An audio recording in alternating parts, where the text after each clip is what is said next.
Sud Radio Conseil de famille.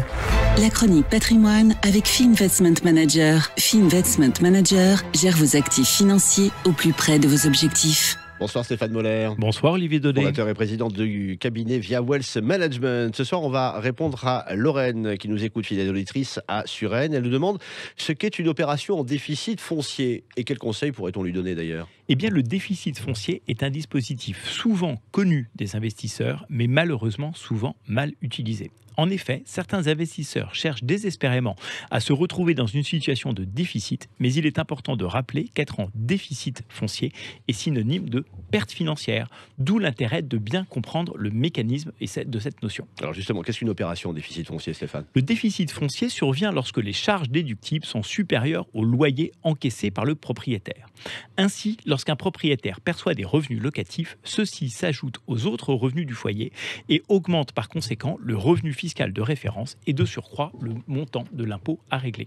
Le déficit foncier vient s'imputer sur les loyers, diminue ou annule le bénéfice et réduit de façon significative la facture fiscale.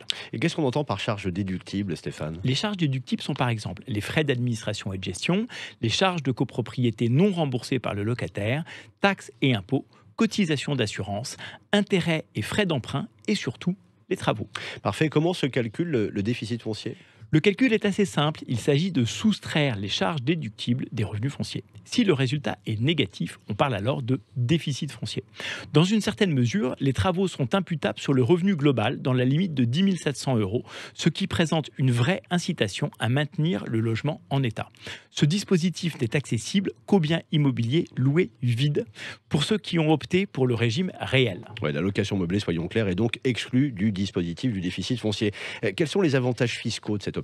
Les avantages sont considérables. L'atout majeur du déficit foncier est bien évidemment sa défiscalisation. Le déficit foncier permet, comme on l'a dit précédemment, au propriétaire du bien locatif de réduire son revenu global de référence et donc sa facture fiscale.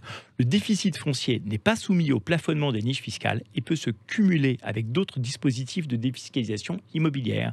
Les déficits sont reportables 10 ans. Et rapidement, quelles sont les limites du déficit foncier ?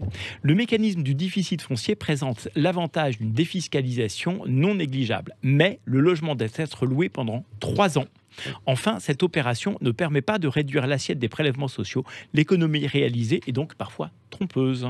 Merci pour cet éclairage, Stéphane, et merci à vous, Lorraine, pour cette bonne question. À votre tour de poser la vôtre sur le blog de Conseil de famille, conseil au pluriel-de-famille.com. Et chronique à retrouver en podcast sur Sud Radio, sur radio.fr. Et à lundi, bien sûr. C'était Sud Radio Conseil de famille. La chronique patrimoine avec Fee Investment Manager. Fee Investment Manager gère vos actifs financiers au plus près de vos objectifs.